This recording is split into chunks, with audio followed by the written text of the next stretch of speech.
안녕하세요. 토스 인터랙션 팀 리더이자 인터랙션 디자이너 박연주입니다. 안녕하세요. 토스 인터랙션 팀에서 프론트엔드 UX 엔지니어로 일하고 있는 박은식입니다. 이번 세션에서는 크게 두 가지를 설명드리려고 해요. 첫 번째는 저희 인터랙션 팀에서 인터랙션 디자이너와 개발자가 어떻게 소통하는지, 그리고 두 번째로는 인터랙션 디자이너가 없는 제품팀에 있는 프로덕트 디자이너와 개발자는 인터랙션을 어떻게 개발하는지, 이 두 가지 워크플로우를 소개해드리려고 합니다. 근데 그 전에 간단하게 저희 소개를 먼저 드려볼까요, 은식님? 저도 평범한 컴퓨터공학과 학생이었는데요. 저는 모션을 좋아해가지고 학생 때 이렇게 개발 라이브러리들의 SVG 로고 모션을 혼자 만들기도 했었어요. 그 4학년 때는 당근의 프론트엔드 코어 팀에서 여름방학 인턴도 했었습니다. 근데 저는 정적인 것보다 동적인 거를 좀 더 많이 만들고 싶었어요. 그래서 토스 인터랙션 팀에 입사하게 되었습니다. 이 사진은 이제 저랑 제 동료 개발자분들 6명에서 다 같이 오키나와로 워케이션을 갔을 때 찍은 사진인데요. 이제 입수하기 전에 마지막으로 작업을 마무리하고 있는 그런 모습입니다. 연주님은 토스 오기 전에 어떤 사람이셨나요? 저는 학생 때 시각 디자인을 전공했는데요. 그때도 정적인 화면을 그리는 것보다는 이런 프로토타입 만드는 걸 좋아했어요. 그리고 졸업 후에는 현대카드에 신입사원으로 입사를 했는데요. 그때는 UX 디자이너였어요. 근데도 저는 또 이런 프로토타입 만드는 게 제일 재밌더라고요. 그래서 인터랙션 디자이너 직군이 있는 토스로 왔습니다. 토스에 인터랙션 디자이너로 와서는 이런 작업들을 했어요. 하나씩 짧게 소개해드려 볼게요. 토스로 송금 많이 하시잖아요. 근데 유저들이 보내기 전에 저 받는 사람 이름을 잘 확인하지 않는 문제가 있었어요. 그래서 잘못 보냈다는 착오 송금 문의가 고객센터로 하루에도 수십 건씩 접수가 됐었어요. 근데 이렇다고 매번 송금할 때마다 저렇게 아래에서 바텀싯을 띄워서 뭔가 유저를 가로막는 경험을 주고 싶진 않더라고요. 그래서 받는 사람 이름을 저렇게 모션으로 자연스럽게 강조해주는 개선안을 만들었어요. 이 개선으로 고객센터에 접수되는 착오 송금 문의가 25% 줄어들었어요. 또 작년에 동의문 화면도 개선을 했었는데요. 이렇게 한 화면에 필수 동의랑 선택 동의가 같이 있는 게 일반적이었어요. 그런데 이런 식으로 필수 동의를 먼저 동의를 하면 그 후에 선택 동의가 나오도록 화면을 두 개로 나누고 동의할 때 두 화면을 자연스럽게 연결해주는 인터랙션을 작업을 했습니다. 이것도 실험해보니까 선택 동의율이 50%포인트나 증가했어요. 그래서 더 간결하면서 동의율도 높인 토스의 표준 동의 모듈로 만들 수 있었습니다.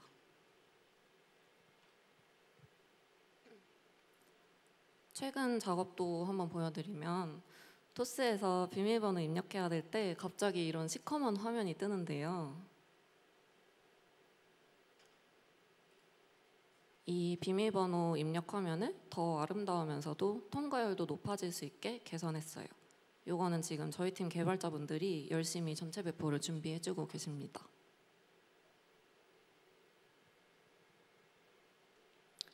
마지막으로 어제 오픈한 서비스예요. 이제 토스에서 모바일 신분증을 발급할 수 있어요. 아셨나요, 여러분? 꼭 토스에서 발급해주세요. 저희 신분증 보면은 위변조 방지를 위해서 홀로그램 패턴이 있잖아요. 그래서 그 패턴을 컨셉으로 해서 전체 플로우를 디자인했습니다.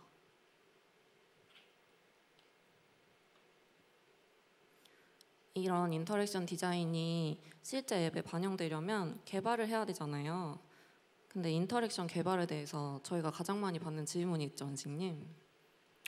맞아요. 바로 이런 거는 다 롯디로 만드나요? 이런 질문인데요. 보면은 롯디는 그냥 파일만 받아가지고 그거를 그냥 넣으면 되니까는 개발자 입장에서는 되게 편하고 좋아요. 근데 여기 보시다시피 그 저희 팀 시야는 이 UI의 요소 자체에 모션을 적용해야 될 일이 많아가지고 이거를 롯디로 만들 수 없는 경우가 대부분이에요. 또 토스에서는 아무리 인터랙션이 많아도 이런 큰 글씨 모드라던가 이런 다크 모드까지 대응되어야 되거든요. 그래서 저희 인터랙션 팀만의 독특한 개발 방식이 있는데요. 그게 연주님이 만든 방식이에요. 혹시 어떤 건가요, 연주님? 바로 랠리라는 저희만의 소통 언어를 만들었어요. 저희 인터랙션 디자이너가 이 랠리로 가이드를 어떻게 쓰는지 보여드릴게요. 아까 이 비밀번호 입력하는 시안이 있었잖아요. 이게 그 시안의 실제 개발 가이드인데요. 왼쪽에는 화면 속의 요소들이 정리되어 있고 오른쪽에는 등장 모션에 대한 설명이 있어요. 근데 이 모션 설명 파트를 보시면 긴 코드 하나만 딱 있죠. 이게 저희가 만든 랠리예요. 저희 인터랙션 팀의 디자이너랑 개발자는 이것만 봐도 모션 스펙을 이해할 수 있어요. 근데 저희 팀은 이 랠리를 굳이 왜 만들었을까요?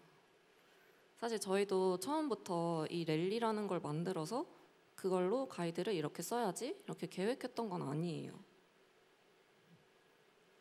랠리가 없던 시절에는 레퍼런스 영상만 드리면서 말로 설명드리기도 했었어요. 이런 느낌으로 해주세요. 이런 식으로 제가 많이 말씀드렸죠. 가이드 이렇게 받으면 개발자는 어떤가요, 연식님?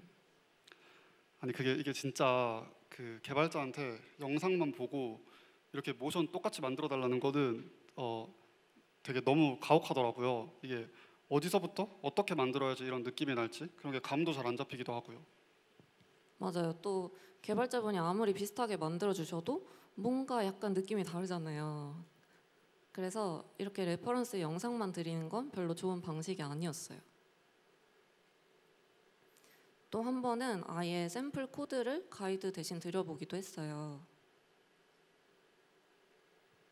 제가 이렇게 숫자가 바뀔 때마다 자연스럽게 모션을 넣어서 움직이는 롤링 넘버 컴포넌트의 버전 2를 만들었었는데요. 보시다시피 옵션이 되게 많고 스펙도 복잡한 컴포넌트여가지고 이런 식으로 직접 코드로 구현해서 전달을 드렸었어요. 은식님 이거 웹을 직접 개발해 주셨잖아요. 이 방식은 어떠셨어요? 저는 솔직히 더 헷갈렸었어요. 이게 아무래도 그 디자이너가 딱 그 모션에 대한 구현에만 집중해서 짠 코드라 가지고 가독성이 좀 많이 떨어지기도 하고 이게 저희는 또 전사적으로 사용되는 컴포넌트인데 그러니만큼 저사양 기기까지 돌아갈 수 있도록 그런 식으로 성능적인 것도 고려해야 돼가지고 사실 거의 다 처음부터 다시 짰던 그런 기억이 있습니다. 그렇죠. 제가 사실 아무리 코딩을 조금 할 줄 아는 디자이너라고 해도 개발자가 짜는 코드랑은 퀄리티가 아예 다르잖아요. 그래서 이렇게 샘플 코드를 드리는 방식도 별로 좋은 방식은 아니었어요. 이런 시행착오 끝에 모션 스펙만 정확하게 전달할 수 있는 소통 언어, 랠리를 만들어서 가이드를 쓰게 됐어요. 근데 그런 언어 안 만들어도 모션 스펙 그냥 적으면 되는데? 이렇게 생각하실 수 있는데요. 토스는 iOS, 안드, 웹, RN까지 4개 플랫폼을 다 사용하고 있어요. 그래서 같은 모션 스펙도 플랫폼마다 다르게 해석되는 일이 정말 많더라고요. 이럴 때 저희 랠리가 중요한 역할을 하는데요. 간단한 예시로 설명드려 볼게요. 예를 들어서 제가 방금 보셨나요? 저렇게 버튼이 둥실하는 모션을 만들었어요. 그리고 그걸 이렇게 2번 둥실둥실하게 만들고 싶어요. 그러면 개발자분한테 몇 번 반복해 주세요라고 하실 것 같으세요? 저의 손 한번 들어봐 주실 수 있을까요? 한 번 반복이라고 생각하시는 분? 손 별로 없네요. 2번 반복이라고 하실 분? 엄청 많네요. 저는 한 번 반복해 주세요라고 생각했어요. 왜냐하면 반복을 안 하면 한 번 재생하는 거잖아요. 그러면 반복을 한 번 하면 2번 재생되겠네? 이렇게 생각했어요. 그래서 저는 2번 재생을 원하니까 한 번 반복해 주세요. 이렇게 가이드에 썼어요. 그랬더니 안드로이드는 제 생각대로 2번 재생이 됐는데 iOS랑 웹에서는 한 번만 재생하고 끝나는 거예요. 웹은 왜 한 번만 재생하는 건가요? 근데 그게 약간 당연하다고 생각하는데 이게 웹에서 한 번 반복한다는 스펙은 한 번 실행한다는 거거든요. 이게 또 프로그래밍적인 개념에서도 이게 반복일 때 한 번 실행되는 것을 반복이라고 부르기도 하고요. 그러니까 결과적으로는 반복이 실행의 개념인 거죠. 이해하시는 분 계신가요? 저는 저는 아직도 잘 이해 못하긴 했는데요. 아무튼 플랫폼마다 이렇게 똑같이 한 번 반복해 주세요라고 말씀드려도 동작이 다르니까 제가 원하는 대로 정확하게 전달하려면 안드는 한 번, iOS랑 웹은 2번 반복해 주세요. 이렇게 설명해야 되는 거예요. 이런 커뮤니케이션 비효율이 계속 생기더라고요. 그래서 저희는 아예 룰을 하나 만들었어요. 어떤 거죠? 저희는 앞으로 반복 횟수로는 말하지 말자. 우리는 무조건 재생 횟수로만 말한다예요. 그래가지고 저희가 만든 랠리에서는 리핏 카운트라는 용어 대신 플레이 카운트라는 용어를 사용해요. 이게 가이드에 이제 플레이 카운트 2라고 적혀 있으면은 이 모두가 혼란 없이 동일하게 이해할 수 있는 거예요. 이렇게 랠리는 모션 스펙을 혼란 없이 소통할 수 있게 하는 역할이에요. 근데 연주님, 이런 스펙 통일이 랠리 역할의 전부인가요? 아니죠. 더 중요한 역할이 또 있습니다. 바로 모두가 인터랙션 시안을 같은 구조로 파악할 수 있게 하는 건데요. 예를 들어서 저렇게 이자를 받으면 바텀 시 뜨는 모션을 개발자한테 설명해야 된다고 생각해 볼게요. 그러면 디자이너는 저 복잡한 모션 시안을 타겟과 모션의 구조로 쪼개서 생각해요. 동전에 커지는 모션, 텍스트에 올라오는 모션, 버튼에 올라오는 모션. 그러면 개발자는 이 3가지 모션을 랠리 코드로 어떻게 구현할까요?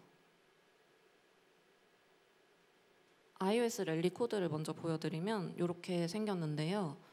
그 코드 잘 모르시는 분들도 아까 제가 말한 타겟 모션 구조로 이루어진 거는 쉽게 확인하실 수 있을 것 같아요. 동전에 커지는 모션, 텍스트에 올라오는 모션. 이렇게 디자이너가 생각한 구조랑 똑같이 타겟 모션의 구조로 코드를 작성할 수 있게 만들었어요. 또 안드로이드 랠리, 웹 랠리가 따로 있는데요. 다 마찬가지예요. 각자 언어가 다르기 때문에 보시면 미세하게 코드 모양은 좀 다르지만 타겟에 모션을 붙이는 이 기본 구조는 다 똑같죠. 이렇게 구조가 통일되어 있으니까 모두가 같은 관점으로 소통할 수 있게 되더라고요. 근데 이 3개의 모션이 각각 필요한 게 아니라 합쳐져서 하나의 바텀 등장 모션을 만드는 건데 다 따로 정의해두면 동시에 재생하거나 동시에 멈추기가 어렵잖아요. 그래서 저희가 만든 개념이 또 있죠, 선생님. 네, 저희는 타임라인이라는 걸로 여러 개의 모션을 하나로 묶을 수 있도록 했어요. 예를 들면은 타임라인에 패러럴이라는 옵션을 주면은 이 3개의 모션이 동시에 재생되고 시리얼이라는 옵션을 넣으면은 순서대로 하나가 끝난 다음에 그 다음 것이 실행되고 그리고 마지막으로 스태거라는 옵션을 넣으면은 이게 시간차를 두고 따라락 재생돼요. 요거는 이제 0.1초의 시간차를 두고 재생되는 모습입니다. 이런 식으로 저희는 랠리로 모션의 시퀀싱 구조 자체를 통일했기 때문에 가이드에서도 이 옵션 하나로 모두가 모션의 순서를 이해할 수가 있어요. 근데 보시면은 저희 가이드에 코드가 딱 요거 하나만 써져 있잖아요. 연주님 이건 어떤 플랫폼 코드인가요? 이거는 사실 실제로 없는 제가 만든 가짜 코드인데요. 이런 가짜 코드를 개발 용어로는 수도 코드라고 불러요. 그래서 저희는 랠리 수도 코드를 만든 거죠. 그러면은 이 수도 코드는 왜 만들게 되셨나요? 왜냐하면 가이드를 쓸 때마다 이렇게 4개 플랫폼의 코드를 다 써주기는 어렵잖아요. 이 모든 코드 쓰는 법을 그 디자이너가 다 외우고 있을 수도 없고 또 4개를 전부 쓰면 이렇게 가이드의 공간도 너무 많이 차지하겠죠. 마치 이렇게 서로 다른 언어를 쓰는 외국인들이 모여 있는 것처럼 각자 쓰는 언어가 다 다른 상황인 거예요. 이럴 때 저희는 서로 소통할 수 있는 전 세계 공통어 영어가 있잖아요. 그래서 랠리도 그 공통어 역할을 해줄 수도코드라는 걸 만든 거예요. 이거 하나로만 가이드를 써도 모두가 이해할 수 있게 되는 거죠.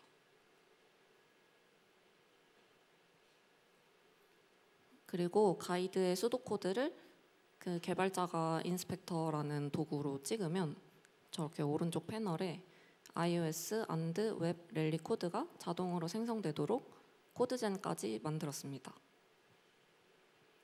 그러면은 연주님은 가이드 쓰실 때 이 수도 코드 전부를 하나하나 직접 타이핑하시나요? 네. 처음에는 진짜 여기 보시듯이 저 조그만 패널에 저렇게 하나하나 타이핑했어요. 근데 저게 오타가 있으면 코드진이 또 안 나오거든요. 그러면 제가 어디서 스페이스를 한 번 더 쳤는지 이렇게 한 줄 한 줄 확인하는 게 너무 힘들더라고요. 연주님은 또 이런 비율 진짜 싫어하시잖아요. 맞아요.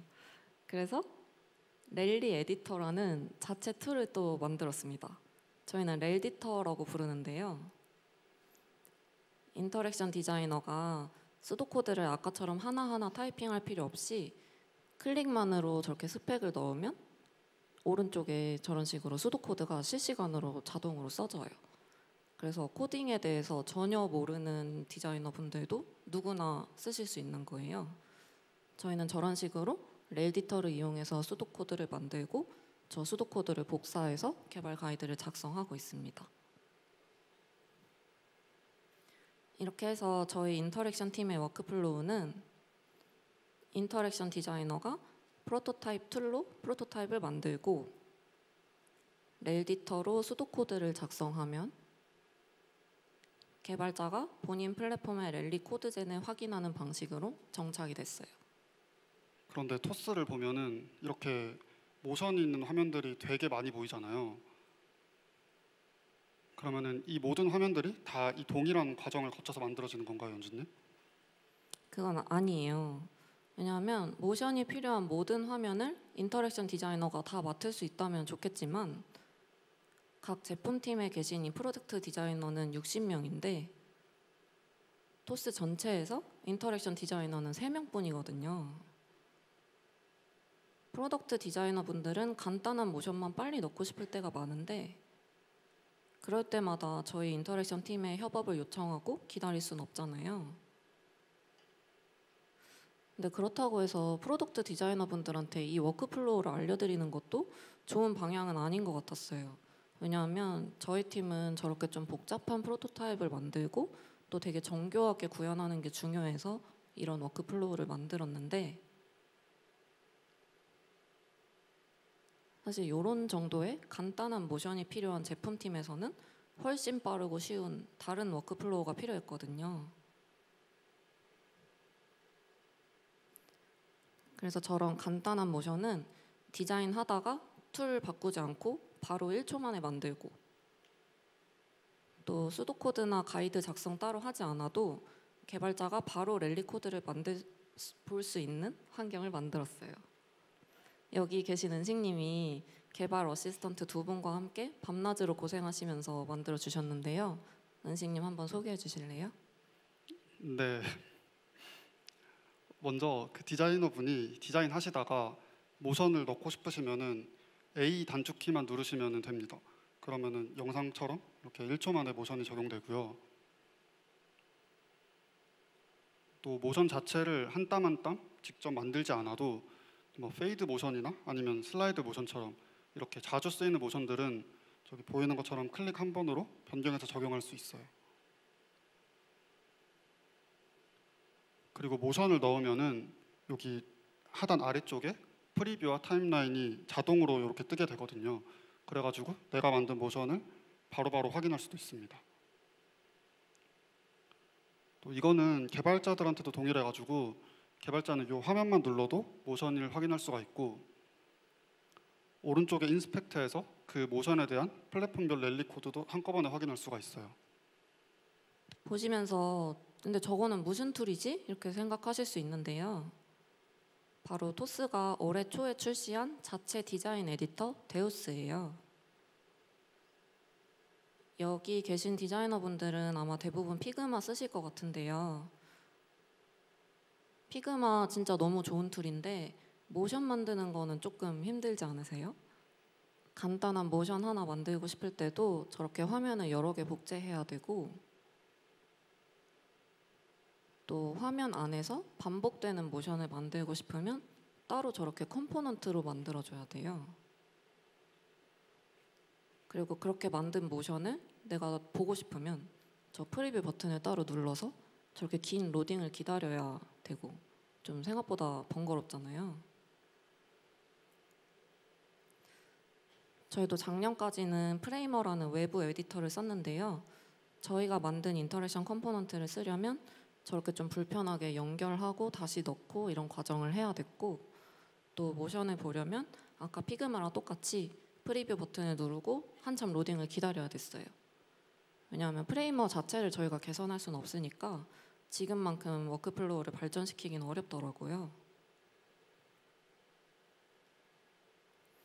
그런데 올해 1월에 저희 토스가 자체적으로 만든 디자인 에디터 데우스가 출시되면서 이렇게 로딩 없이 자동으로 뜨는 프리뷰랑 모든 모션을 한눈에 볼 수 있는 아래쪽에 타임라인 패널, 그리고 아까 보셨듯이 A키만 누르는 단축키 하나로 모션을 1초 만에 적용할 수 있는 환경을 만들었어요. 데우스가 생긴 덕분에 저희 팀이 몇 년 동안 원하던 프로토타이핑 기능을 마음껏 만들 수 있는 기반이 생긴 거예요. 사실 저희가 데우스에 이런 기능들을 만든 거는 진짜 얼마 안 됐어요. 3주 전에 오픈했거든요. 근데 이 세 가지 기능만 우선 오픈을 했는데 프로덕트 디자이너 분들이랑 개발자분들이 막 이게 되네 이러시면서 반응이 엄청 뜨거운 거예요. 은식님 이거 개발하느라 진짜 고생 많으셨잖아요. 오픈하니까 어떠셨어요? 아니 저는 원래 그 화면 인터랙티브한 화면 시안이나 아니면은 컴포넌트처럼 그런 작은 단위의 것들을 만들던 사람이었는데, 갑자기 이런 거대한 프로토타이핑 도구를 만들려니까 사실 전 되게 힘들었어요. 그리고 약간 여기 발표에 그 요거를 도와주신 분이 이제 저희 발표를 응원하러 와주셨는데, 혹시 찬섭님 계신가요? 아 계시는군요. 아, 저기 뒤에 계신 게. 아, 네, 고생을 너무 많이 하셔가지고 이번 기회를 통해서 한번 샤라웃 해드리고 싶었습니다. 근데 오픈하니까는 다들 되게 많이 좋아하시고 옛날보다 동적인 시안을 훨씬 많이 만드시는 거예요. 또 이러다 보니까는 또 옛날 기억들 시간 지나면 미화되는 것처럼 또 막 힘든 기억들이 막 미화되고 뿌듯하더라고요. 아 진짜요? 그러면 저희 빨리 더 많은 기능을 만들어야겠네요. 저희가 이번에 오픈한 세 가지 기능도 진짜 큰 변화였는데요. 사실 저희 팀은 이제 막 시작한 기분이에요. 앞으로 이렇게 더 복잡한 프로토타입까지 만들 수 있는 여러 기능들을 계획하고 있어요. 지금은 제품팀이 만드는 저런 간단한 모션만 데우스로 만들 수 있는데, 나중에는 저희 인터랙션 팀도 저런 복잡한 모션까지 데우스로 만들고 가이드 따로 작성할 필요 없이 바로 개발할 수 있는 이런 날을 꿈꾸고 있어요. 근데 저희 팀이 이렇게까지 인터랙션 워크플로우를 만드는데 진심인 이유가 뭘까요, 연식님? 바로 토스의 아름다운 인터랙션을 더 많이 만들고 싶어서예요. 여기 영상 보시면은 모션들이 되게 정교하지 않나요? 저는 이 정도 퀄리티의 시안은 여기 인터랙션 팀에서 처음 봤거든요. 그래서 제가 이 시안들을 최대한 똑같이 구현해야 이게 디자이너가 의도한 디자인 그대로 사용자에게 닿을 수 있잖아요. 그래서 저희 팀은 개발자가 인터랙션을 더 정확하게, 더 빠르게 구현할 수 있도록 랠리라는 소통 언어부터 랠리 수도 코드, 랠리 에디터, 랠리 코드젠, 랠리 프로토타이핑 도구까지 이렇게 저희는 더 좋은 인터랙션 워크플로우를 위해서라면 무엇이든 만들어 나가고 있습니다. 이렇게 보니까 저희 진짜 인터랙션에 되게 진심인 것 같네요. 사실 저희 팀만큼 이렇게까지 인터랙션 디자인과 개발에 집착하는 팀은 흔치 않을 것 같은데요. 언제나 더 멋진 시안과 더 완벽한 구현 방법을 고민해 주시는 든든한 저희 팀원분들이 계시기 때문에 가능한 일이라고 생각합니다. 저희 팀원분들 손 한번 들어주시겠어요? 저희 계시지 않으세요? 박수 한번 부탁드립니다. 앞으로도 저희 토스 인터랙션 팀이 어디까지 발전하는지 지켜봐 주시면 감사하겠습니다. 감사합니다. 감사합니다.